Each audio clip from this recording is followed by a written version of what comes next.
still joining. So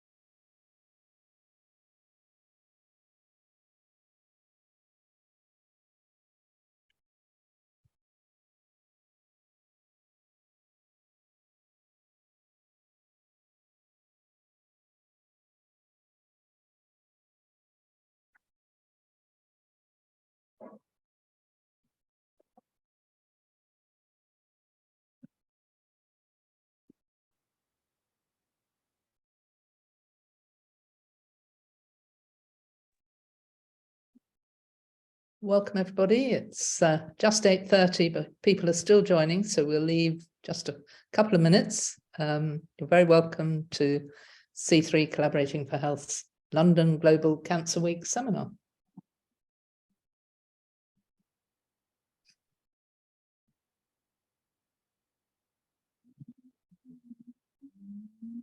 Great. Good morning, good afternoon, good evening. I'm aware that we have people joining from places as far afield as Addis Ababa and Nova Scotia. So at different times of the day, and some people may well still be in their pajamas. But you're very welcome to C3 Collaborating for Health International Seminar. We run these seminars on a regular basis and have done for many years. C3 is a London-based health charity, NGO, working globally and very much focused on the risk factors which cause the major illnesses, ill health, chronic disease, particularly in the world.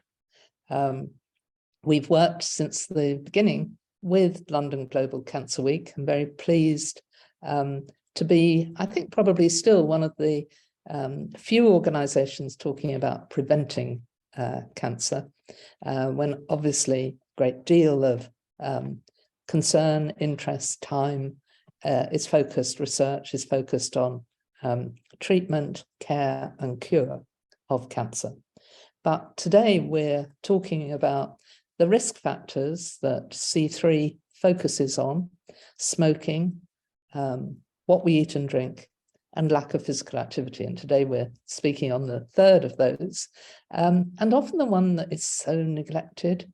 It always seems to me it's the easy one, it's the fun one. It's not saying don't do things, it's saying do something positive and have fun and feel better.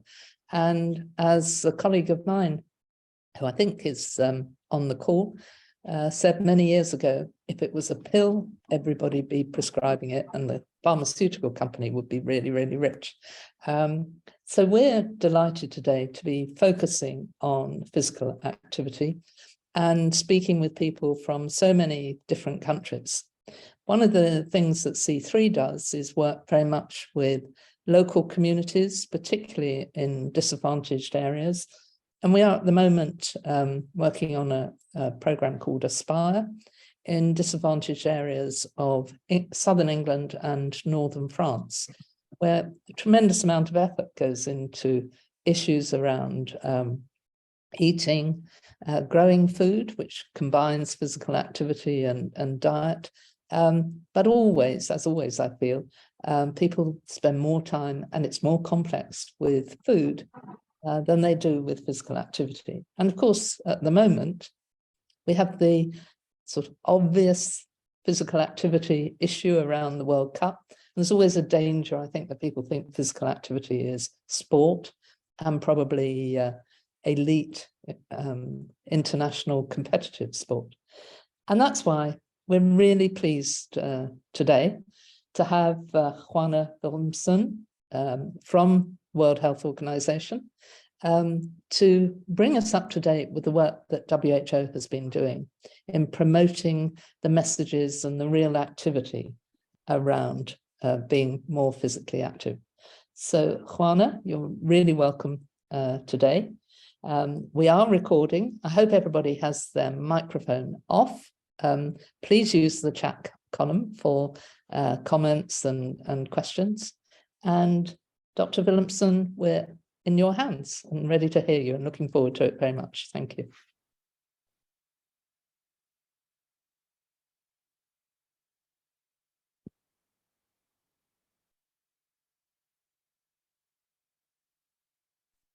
I think you're still... Fell for the unmute thing. We have at work, we have a little pot that we put €1 into if we fail to unmute. So €1 goes in my pot. Thank you very much, Christine, for that introduction and for inviting me to share some of our work on physical activity and in particular the benefits for cancer prevention. And I'll also speak very briefly to some of those recommendations we have for people who've survived cancer before. But thanks for your introduction, because I think you brought out a couple of really important elements that I'm going to touch on later. The fact that we need to think about physical activity as something that is fun. And you're right, if it was a pill, I think it would be prescribed. And I'll speak towards the end about what we can actually do to look at prescribing physical activity. But first, I see some familiar names in the audience, but I just wanted to bring us all up to a common starting point. So I just wanted to share a video with you. Hang on, let's see if I can get this right. I'm going to share a video just to get us all on that common ground about what physical activity is. So apologies to those of you who have maybe seen this before or who work in this area and are very familiar with it. But I think it's quite a useful. Just confirm to me that they can see a football. Not yet. Not yet. I think it's loading. We saw it, just to reassure everyone, we saw it half an hour ago. So it's there, it works. There we are. Okay. I'm not going to send that error message. I'm going to do a new share. Sorry. My apologies. I practice these things and then at the right moment, they never work. How about that?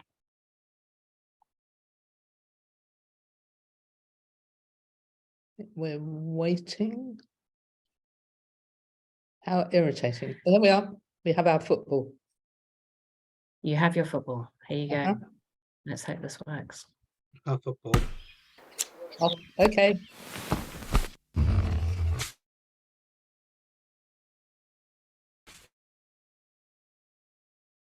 Well, it was.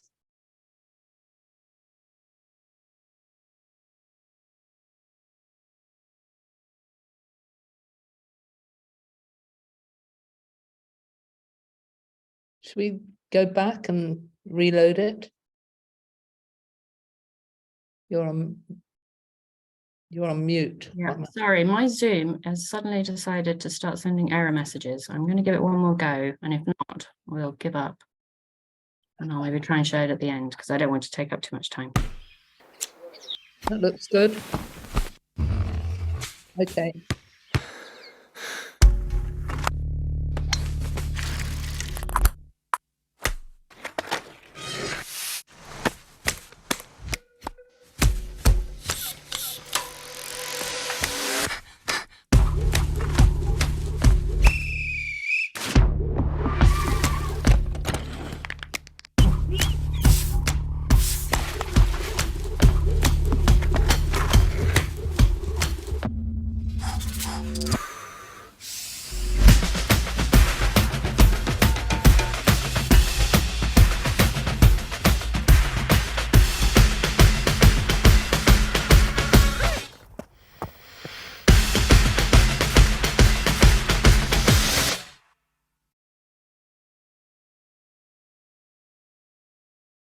Worth waiting for. Thank you.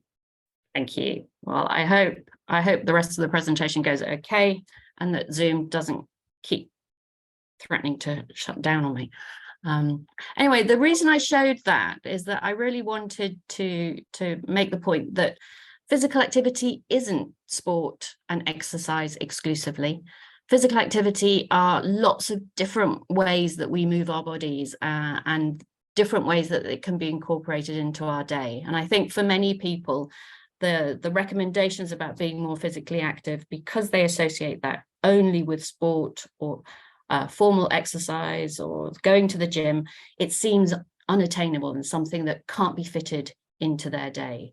So this slide really just summarizes what physical activity is and the different sorts of physical activity we can do, whether it's at moderate intensity, which can be brisk walking, some of those household chores, games and sports, or riding a bike, and that could be riding a bike for transport as well as riding a bike just for pleasure and recreation. The more vigorous intensity activities such as jogging or running, competitive team sports, and then some of the ones that are often forgotten but are actually particularly important, those ones that strengthen core muscles, and that's when you're either holding up your own body weight or carrying heavy shopping or using those muscles in activities like yoga and Pilates. I'll also speak about sedentary behavior, and sedentary behavior, it's a new and emerging area of science. We've got much more evidence now than we did when WHO published recommendations in 2010 about physical activity. And sedentary behavior is any behavior while you're awake that's got a very, very low energy expenditure. Now, it can be sitting, and we normally associate it with sitting or reclining or lying. For example, many of us are involved in desk-based work, or we drive cars, or we use screens for recreation, and those are all very sedentary behaviors. But we very specifically call it sedentary behavior as opposed to sitting.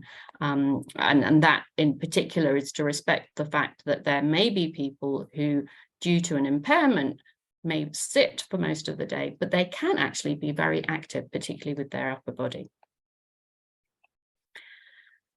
Having said all of that and all the different ways that we can be active, it's really concerning that 27.5% of adults are not sufficiently active. And so they're not meeting the WHO recommendations of doing 150 minutes per week of moderate to vigorous intensity physical activity. Even more concerning is that 4 out of 5 adolescents are not getting enough physical activity. And for that age group, the recommendation is that they do an average of 60 minutes a day. Even worse, girls are less active than boys. So we're already in adolescence building a pattern of lack of physical activity that is very likely to carry on through into adulthood and really sow the seeds for many of those chronic diseases that we see later on. So recently, WHO reviewed all the latest evidence on physical activity and health in order to update our guidelines. And as I said, this time we were actually able to review evidence on sedentary behavior as well. So we were making recommendations both on physical activity and sedentary behavior.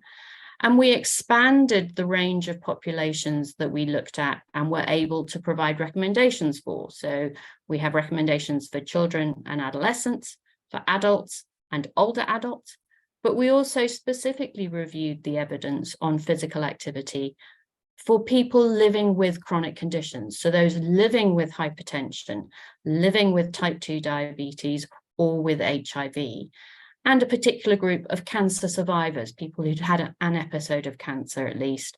They had got through that, and then we were looking at the evidence on physical activity post that cancer. We also have recommendations for pregnant women and then the postpartum period, and have made specific recommendations for children and adults living with disability. And this is a particular area that we're very interested in continuing to work on. So these are the range of documents that were published in 2020 that summarize the evidence and provide the recommendations for each of these population groups. And by reviewing that evidence, we are able to reaffirm, because this was already known in 2010, that being physically active has benefits across the life course, particularly in terms of all-cause mortality, cardiovascular disease, and cancer mortality, some site-specific cancers, and there are new cancers that we've been able to find that association with physical activity, hypertension and type 2 diabetes, so all those chronic conditions, but also really importantly for mental health. mental health in terms of symptoms of anxiety and depression, but also cognitive health. And that's one of the reasons that physical activity is so good for children. It helps them in their learning, but also as we get older, to prevent cognitive decline and dementia. For older adults, it's particularly important for falls and falls prevention and bone health. For physical function, health-related quality of life, there are so many benefits to physical activity across the whole life course. But given the audience, I'm going to focus specifically on the cancer-related issues. So we found in this review of evidence that higher levels of physical activity is associated with a reduced risk of cancer. For colon cancer and breast cancer, that evidence was already there in 2010, but we've been able to add another 5 site-specific cancers where there is between a 10 and 20% reduction in risk. And that's for bladder, endometrial, esophageal, gastric, and renal. There seems to be some evidence around lung cancer, but that's obviously confounded by tobacco use. So that's why that one's in grey, and it really isn't quite there yet. But what is evident in looking at that science that we reviewed is that there's a lot of work underway looking at other site-specific cancers, and we're hoping that next time we update the guidelines, we'll have more evidence and be able to add to this list of the different cancers that can be, the risk of them can be reduced through being physically active. And there is a dose response. So this is how we assess the evidence and determine how much physical activity we should all be doing as adults. I think what's really interesting about this graph is that moving from sedentary to doing some physical activity, you're already getting health benefits. There is no lower threshold for that benefit. It starts from just getting up out of your chair and doing a 2-minute walk. We do see that in this range from about 150 minutes to 300 minutes per week, it's where you get the best health benefits, the best combination of health benefits overall. And the risks and the harms of being physically active don't really start to be an issue until you're getting up to that level of really competitive elite athletes who are working their bodies so hard that there may be some risks and harms associated with that. So in a way, as Christine said at the beginning, physical activity is a good thing. It's a good thing that we're asking people to do. It's something that can be done in lots of different ways, so you can find the way that's fun for you and can then be incorporated into your day. There are very, very low risks and harms to being more physically active. And by being active between that 150 and 300 minutes per week, so that could be about half an hour a day, you're really going to reap these enormous health benefits. And the key, I think, is that doing some is better than doing none, and everybody can start slowly and build up over time. So in conclusion, the recommendations that came out of that evidence review are that adults should do at least 150 to 300 minutes per week. And that's of moderate intensity activity. So, looking back to some of those suggestions that we had early on, or if you're doing vigorous intensity activities such as competitive sports or fitness, then you can achieve those health benefits with about half the time. There are continuing health benefits. So if we do more than 300 minutes, we're getting continuing health benefits, again, with a very low increase in risk. An important one that often gets forgotten is that on at least 2 days a week, we should do muscle strengthening activities that really involve all the major muscle groups. And there is specific evidence that those are beneficial for health when combined with the overall time spent being physically active. And in particular for older adults, there are multi-component activities that emphasize functional balance and strength training. And those are particularly important for avoiding falls as we get older. And so that there are a particular set of activities, very much more structured, that help build those skills to maintain balance and strength and avoid falls, which we know are a major cause of ill health in older adults. And I said I would also speak a little bit about sedentary behaviour, because with this evidence review, we were now able to review a whole body of evidence on sedentary behaviour. It's a field that's growing very fast, and there are many differences in the ways that people have assessed sedentary behaviour, which limits some of the recommendations that we're able to make. But it's clear that being very sedentary, spending many hours of the day being sedentary, has an unfavourable impact in children on adiposity, cardiometabolic health, fitness, behaviour and sleep, and in adults on all-cause mortality, cardiovascular disease mortality and cancer mortality, and the incidence of cardiovascular disease, cancer and type 2 diabetes.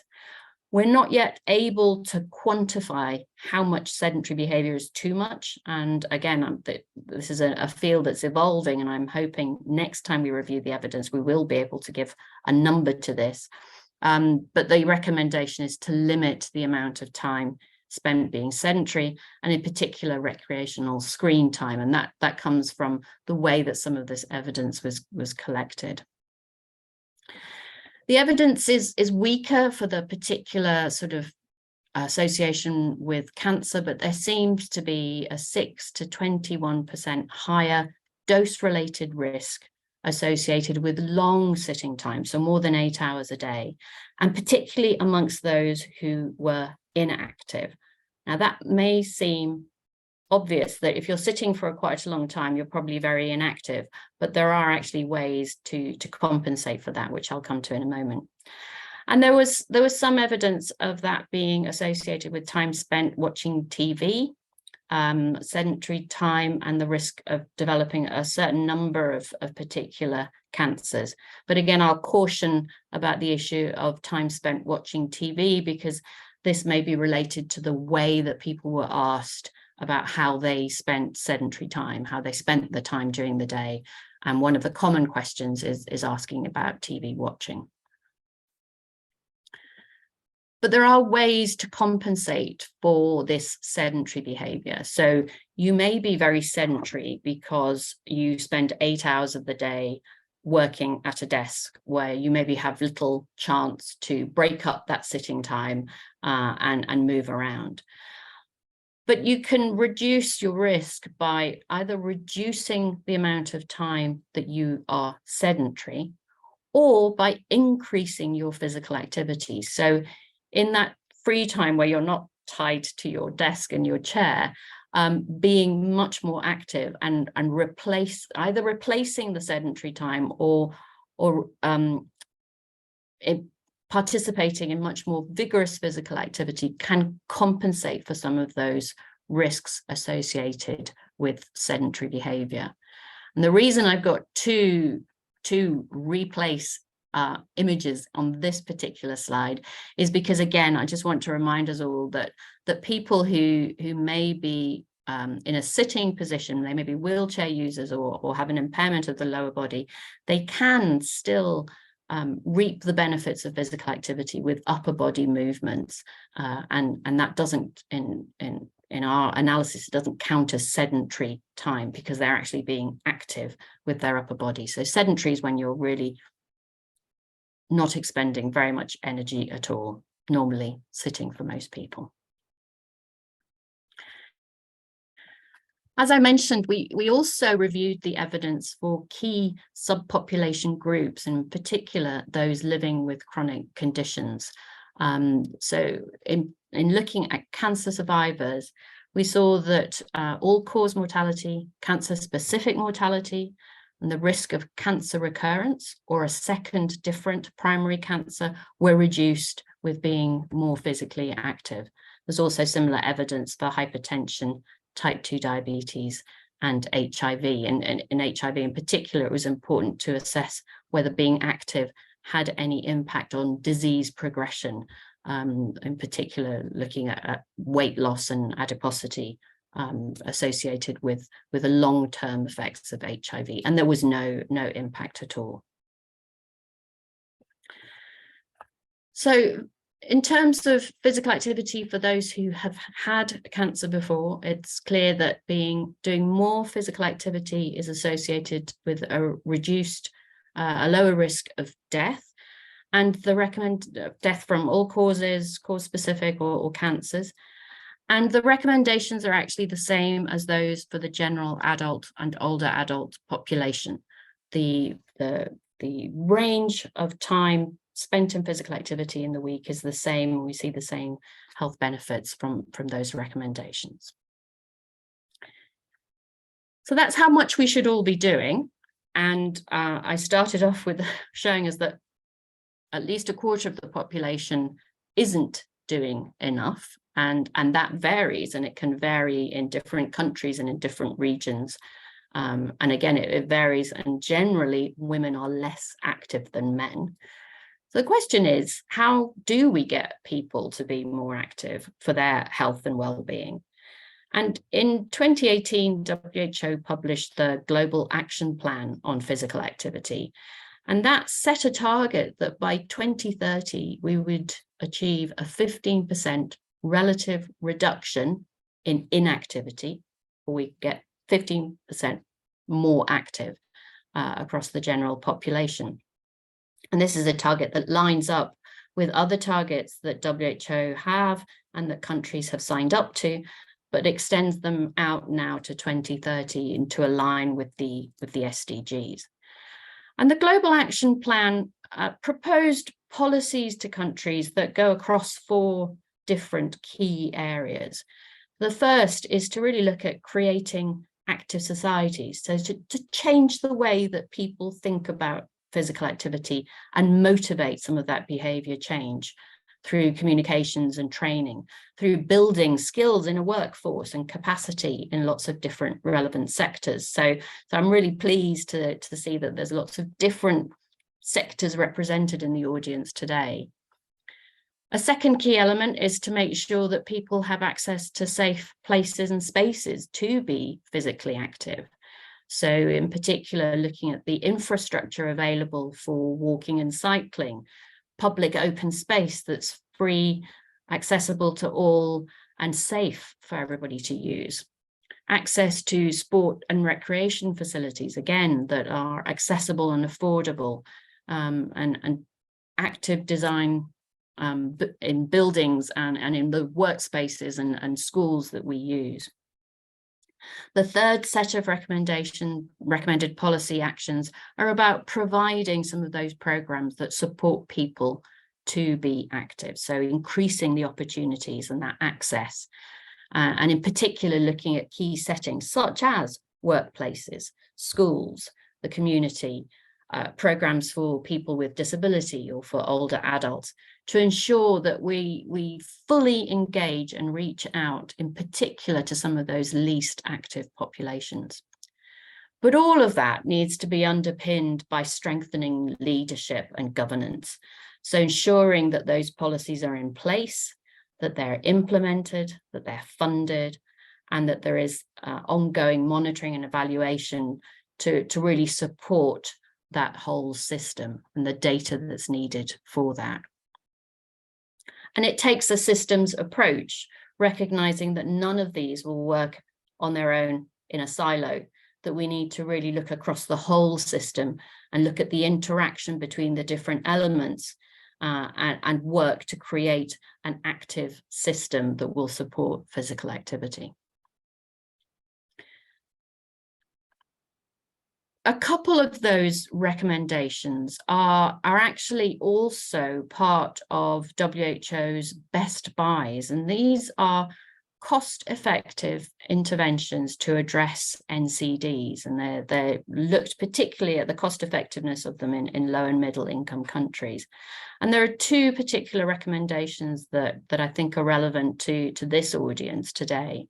And one is that countries should implement population-wide public education and awareness campaigns on physical activity. And that's going through mass media in order to really reach people and change some of those ideas that we may have had about physical activity and really motivate some of that behavior change.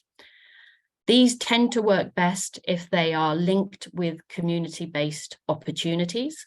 So communications that will encourage me to be more physically active will work best if I then understand and know where I could go to join a walking group or to find yoga in the park. And also with environmental improvements. So again, this is the walking and cycling infrastructure, so that we've got safe paths for people to walk on, safe cycling paths that actually go from where I live to where I might want to go to, rather than just kind of randomly. So those links to those opportunities and to the environmental improvements are really key to supporting everyone to be more active. The second key intervention is providing physical activity counselling and referral as part of routine primary healthcare through a brief intervention. And that comes back to the point about if this was a pill, then everybody would be taking it. And I think there we have a real opportunity within the healthcare system to improve our counselling on physical activity and our support that we give to people so that they can be more active. It's been 4 years since the Global Action Plan was published, and this year we did an analysis of where we're at in terms of the implementation of some of those policies to really do a stock take on what action there has been and forecasting what more we would need to do if we're to achieve that target of improving physical activity by 15% by 2030. And so this report was published just last month, and the results aren't great, I have to say. There's only 2 policies where more than 75% of countries are actually achieving those. And there's 18 policy indicators that are actually achieved by less than half of the countries around the world. So really much more does need to be done. I'll just summarize a couple of them and linking back to those 2 interventions that I spoke about earlier. So in terms of promoting physical activity through mass communication or events, just over half of the countries around the world have reported conducting at least one communication campaign on physical activity in the last 2 years.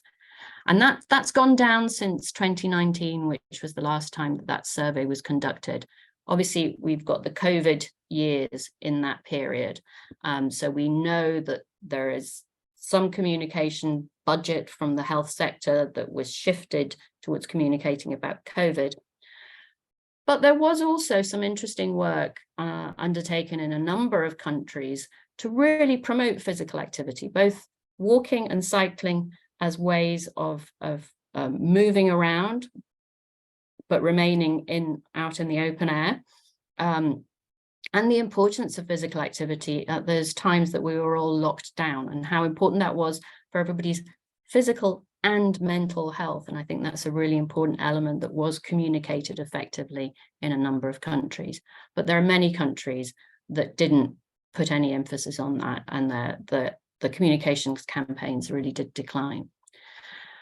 There's also only about half of countries that held a mass participation event involving physical activity in the last 2 years. And to be clear, these are free events that are open to everybody.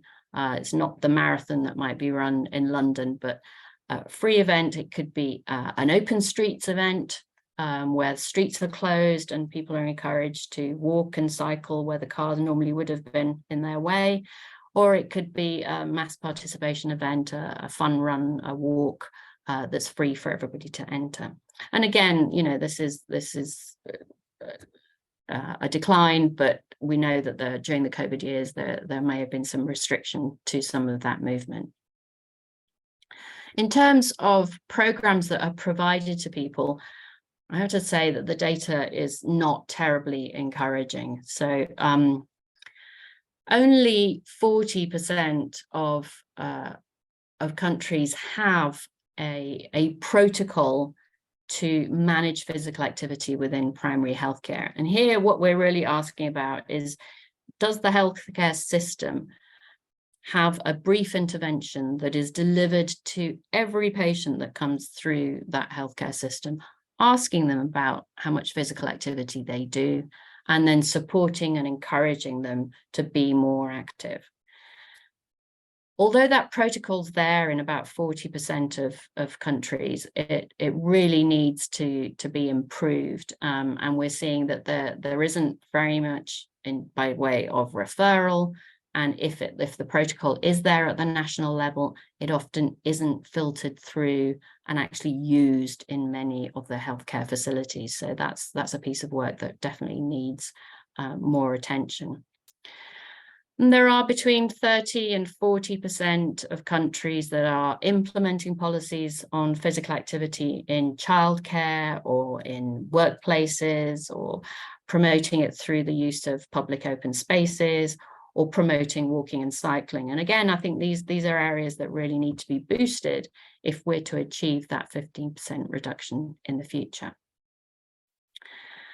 And by not acting on physical inactivity, by not increasing physical activity, we've now calculated the cost, the direct healthcare cost to the public health system. And again, this was data that was published in that global status report. And it's estimated that between 2020 and 2030, there would be around 500 million new cases of preventable NCDs and mental health conditions. And that these would cost the healthcare system about $300 billion over that period. And to be very clear, that we're here looking at the cases of NCDs and mental health conditions that could have been prevented if people had been more active. And we're just looking at the new cases. So not looking at the cost of actually managing many of those chronic conditions for years and years. And in terms of cancers, that would equate to 3.4 million new cases of cancers.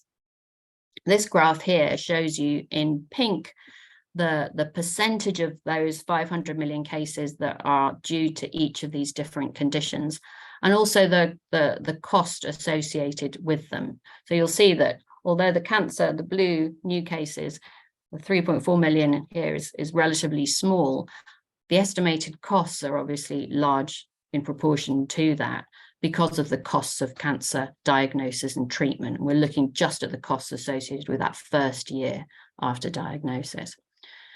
What's really interesting also is that some of those mental health conditions, depression and dementia, are also really there'll be lots of new cases, and there'll be a high cost associated with those, and that's in particular because of the treatment costs in that first year.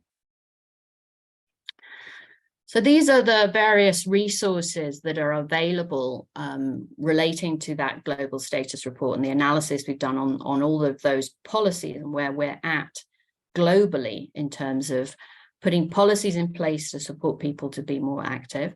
We've got country profiles. So if there's anybody in the audience who wants to look at the profile from their country, you can go to our webpage and find your particular country and download a 2-pager that summarizes the results from each country. So how are WHO hoping to help countries to turn this around and to really help them achieve that target by 2030? So we've got the Global Action Plan, which sets the target. We have guidelines which summarize the evidence about physical activity and provide recommendations as to how much we should do. And we're developing a whole set of tools and guidance on the really key practical actions. So whether it's promoting physical activity through primary healthcare, so how countries would go about putting policies in place to ensure that every patient contact includes a brief intervention on physical activity. We're often asked when we go to the GP about smoking and alcohol, sometimes about diet, but relatively rarely about physical activity. And we really want to change that so that every contact point would ask, how much physical activity are you doing?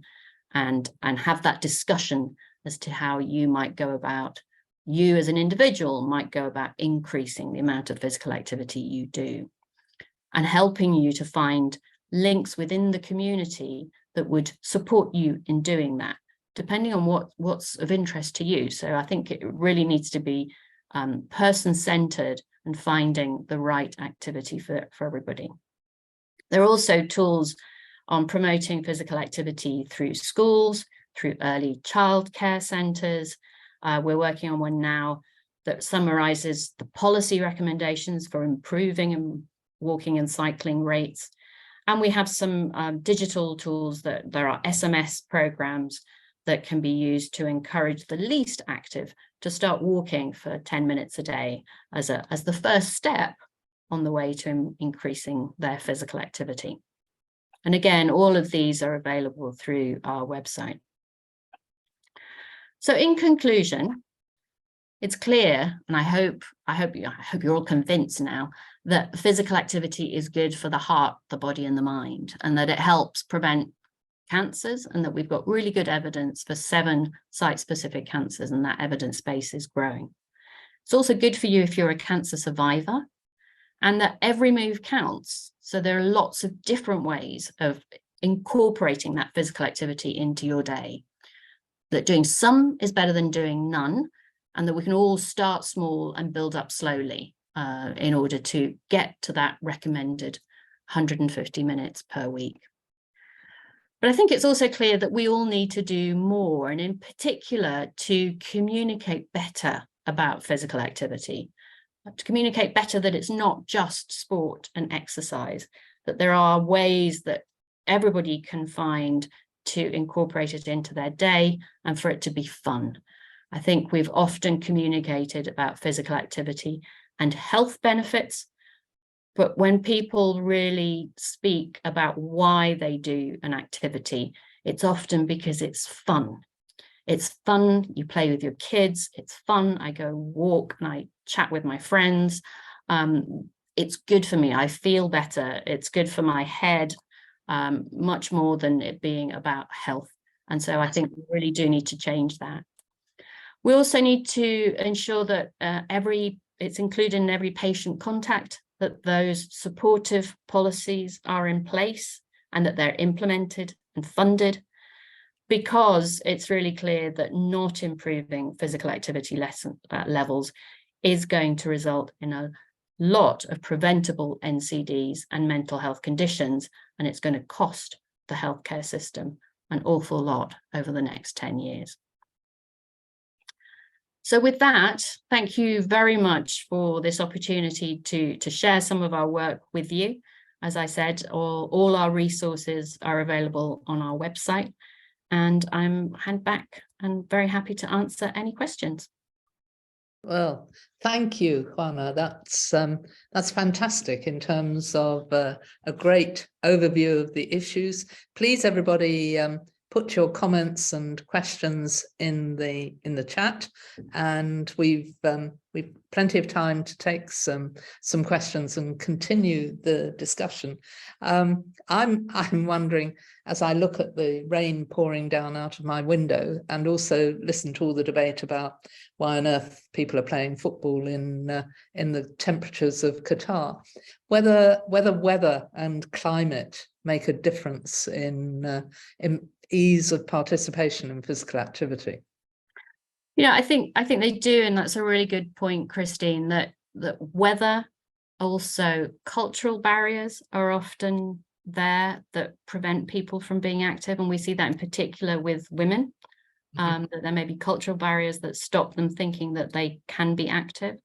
But there with many of these things, there are ways around, and I think one of the things that lockdown during the COVID pandemic showed us is that it is possible to still be physically active at home if it's pouring with rain outside or if it's far too hot to really go out. And there are ways that we can be active indoors if that's necessary. But I think part of the looking at ensuring that different facilities are open and accessible and affordable for people will also support that. So if your weather conditions aren't particularly good, but there are sports halls that are open and available, that's a really good solution. I'm based here in Switzerland, and here all school playgrounds are really well equipped. Every commune, every district puts their money into a school playground rather than into a park playground. But those school playgrounds are open to the public after school hours and during the weekend and holidays. And they often have covered areas to deal with the nasty weather in winter, so that some of those facilities are actually under some sort of canopy. So there are ways around it, and it's really about being smart in terms of how we invest in physical activity opportunities and facilities, and then ensuring that they are available to everybody so that they're not exclusive to a certain group. Great. We've questions coming in the chat, so I'm going to invite Katie Cooper, followed by Damba. Katie is the origin of the phrase, if it was a pill, everybody would be on it. But Katie, that's not your question. Over to you, please. I confess it's also not my phrase. Various people have used it, including notably Sally Davis, the CMO here, I think, said it on the Today programme a few years ago. It's always useful to have a good quote. I was looking at the Global Status Report and really interested in the sort of spread of countries that have these protocols around primary health. And I was wondering if you could tell us some of the countries that are doing this well, but outside Europe, because I'm doing some work with WCRF on this, and we know a lot about places like the Netherlands and the UK that are starting to do this, or Sweden. But I was very struck in the Global Status Report by the increase in Latin American countries that are looking at this. And I was wondering if you could give us an indication of some of those countries that are doing this well, because it does seem really fundamental. I think every contact counts. We need to be doing this better. Yeah, I can't give you countries off the top of my head. I would need to go back and look at each of those country cards to see how they're doing. I know that there are some countries in Southeast Asia as well that are really taking this on board. And there's work ongoing in Sri Lanka, for example, to really advance that. So, I think it's a really key area. And as WHO, our natural partner is health, whereas physical activity often straddles health, sport, transport, urban design, planning, so many different sectors, but that's the one that we speak to most readily and most easily. And so there is really interesting work going on. But what's evident with that brief intervention is that you need to look at it through the whole system. So unless the policies are in place at the top, and unless the clinic managers allow time for that brief intervention, schedule it in, have a system to record it so that the next healthcare provider will know that somebody's been asked, and that last time they weren't very keen to be more active, but maybe we can try again in the next visit. So you need to have all those systems in place in order to really allow that frontline worker to do that brief intervention. We're currently developing an online course that will look at brief counselling interventions across the 4 NCD risk factors. So tobacco, diet, physical activity, and a harmful use of alcohol, because those same counselling skills are applicable to the 4 risk factors. And I'm hoping that course will be available free online through the WHO Academy, hopefully by the middle of next year, maybe even earlier, because I think that's really key to getting those frontline workers equipped with the skills, but also ensuring that the system supports them to do that. And though that work is already underway, so we know that Ghana, for example, is already rolling out counselling through primary healthcare for physical activity. And they've just started. So what's great about that is that we're able to build in an evaluation of that, because often what's lacking and what results in some reluctance for countries to take on some policies is that evidence that it works, and that it works at scale. It's all very well having the evidence from a pilot project or a research project, but showing that it works at scale and that it's cost effective is really important. And many of these countries are helping now to build that evidence base. But I think you're right, there's some really good work going on in Latin America, and there's some really interesting work beginning in Africa and going on in Southeast Asia too. Great. So a question next from Damba, and then Sarah Deakin from Kent. Damba, please unmute yourself and ask your question about standing desks. Yeah, hi. Sorry, I'm whispering a bit. It's quite early here in BC. I was just wondering, standing at work, is there evidence that shows I can quantify the benefits either in years or kilos or something tangible like that you could sort of put forward as justification for getting either stations, etc., to be used in the work environment? Thanks. Sorry. That's a great question, and we did try and look at standing when we were reviewing the evidence, and at the moment the evidence it wasn't strong enough for it to be included in the new guidelines. Standing at a standing desk is it's not a high energy expenditure, not like sweeping or gardening or any of those other activities that you might be doing, but there's really good evidence that it's very helpful for posture, for back, particularly people who've got back pain and back issues, and it is more active than sitting. So we're waiting for the evidence base to build further so that we can try and make recommendations about breaking up sedentary time, whether that's by standing every X period of time or using a standing desk, because there is beginning to be evidence that that's really helpful, but we didn't have sufficient at the time to make a particular recommendation on that. I do know that some countries, though, have already taken that to the next step, and I think in Denmark, it's part of Labour legislation that everybody has to be provided with a standing desk because they're already convinced that it is helpful. Interesting. Next question from Sarah Deakin, one of our about Kent, one of our partners in our Aspire program, which is on which I mentioned as on obesity and unemployment. So Sarah, then followed by Elaine McNish. Hello, good morning. Hi. At Kent County Council, I work on the energy and low emission strategy, but obviously one of the aspects of that is about active travel.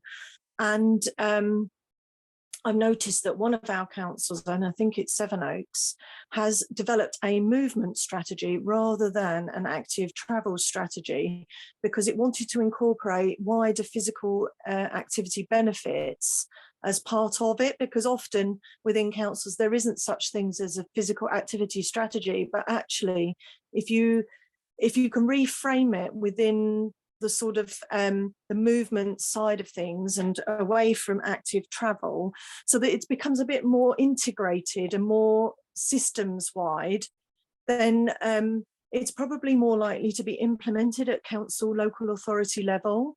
So I guess my question really is about framing. So this is about reframing physical activity as an increase in movement and trying to implement it into policies and strategies in whatever way that you can, that's going to be more acceptable.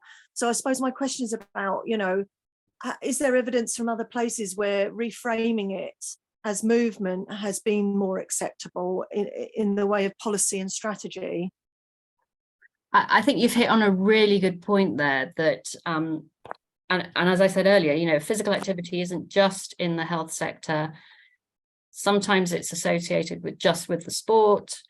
It could be transport, could be urban planning, it could be education. So many different sectors are involved, and for each of them to see themselves reflected in that, then I think there is real value in using, in a sense, a neutral term, so that it's not sport, it's not PE, it's not transport.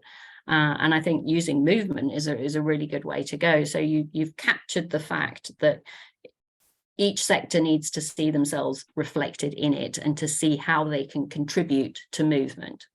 If I'm in the education sector, I can contribute through physical education lessons in schools. If I'm in the transport sector, I can contribute through increasing walking and cycling opportunities. And so you're building momentum around a common idea and a common concept.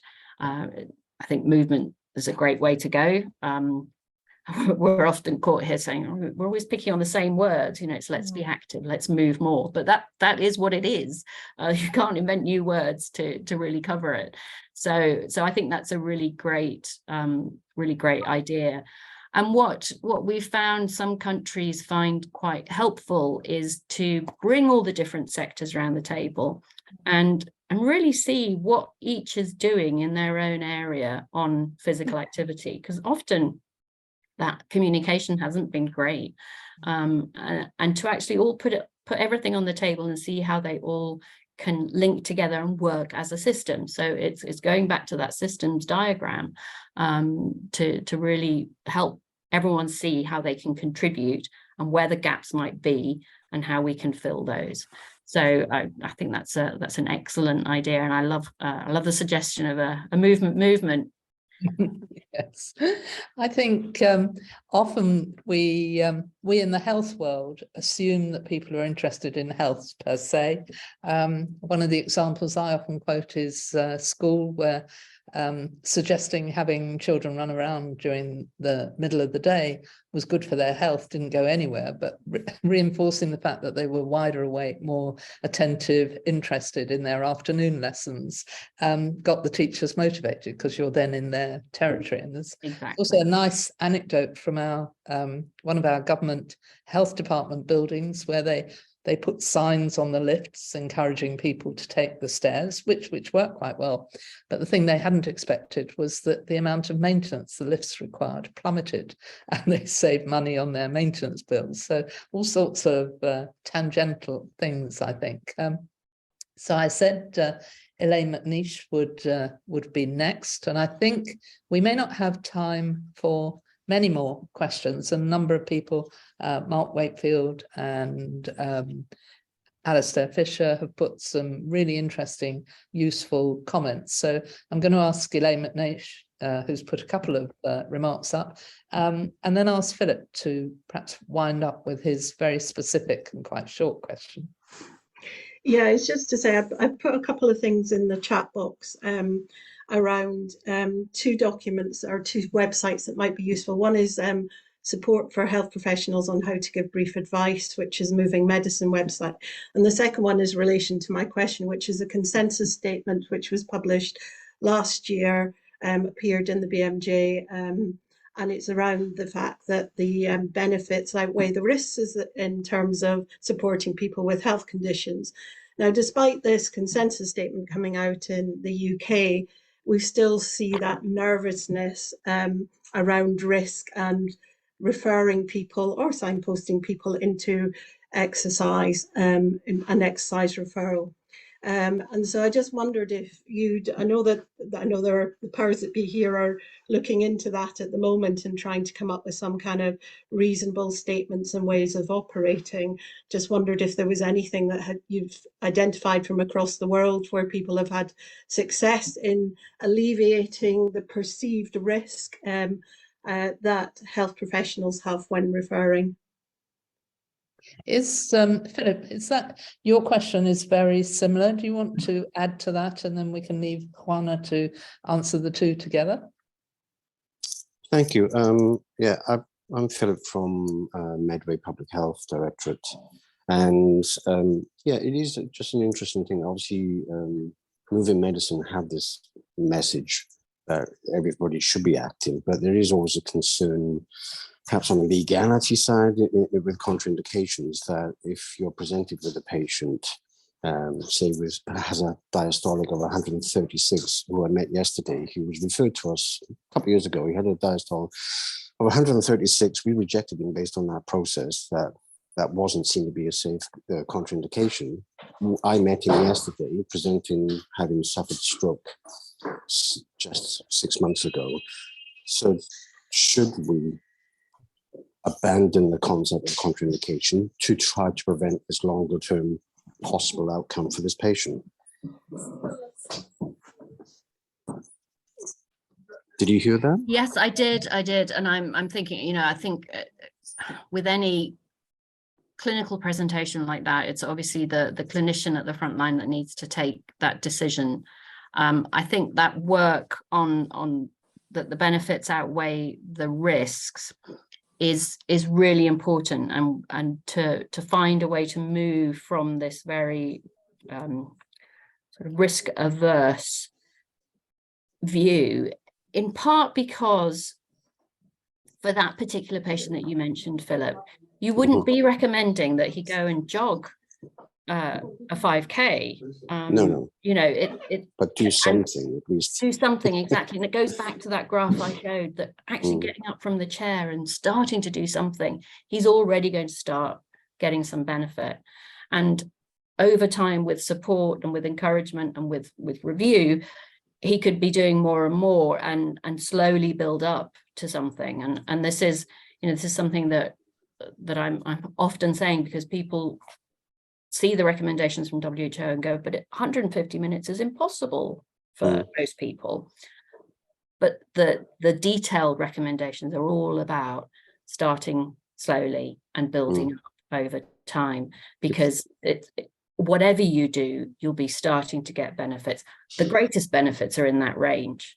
And for some people, they won't get to that range, but they will already have got benefits. And so I think, Elaine, you know, your comment too, it's getting some of that messaging across, that the physical activity we're recommending, and particular for people with chronic conditions or with impairments, isn't sport and suddenly having to go out and jog and run or lift weights, that being more active through the day in many, many different ways will already start to bring some of those health benefits and enable people to slowly build up to the point where they're reaching their capacity, and everybody's capacity is going to be different. And some people won't get to that recommended level, but they will already have had enormous health benefit from doing something.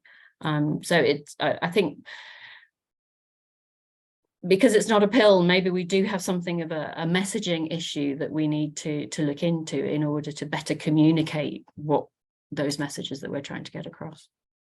Thank you, Juana. And that, in a way, is a very good way of ending what's been a really excellent, informative, interesting presentation and discussion. Thank you very much. I think you've given us lots of ideas about that messaging and lots of confidence to go forward. Thank you, everybody, for coming. We will send round a recording, and we have and the details in the chat from many people. So thank you for joining us today. Our next international seminar is on the 7th of December, same time as this one. They always used to be breakfast seminars, UK breakfast, but sometimes they move around the time zone. But on the 7th of December, we'll be joined by Professor Srinath Reddy from the Public Health Foundation of India. So in the meantime, Juana from WHO, thank you so much for a lot of interest and inspiration, which is probably the most important. Thank you. And thank you, everybody, for coming. Bye-bye. Thanks for the opportunity. Thanks, everyone.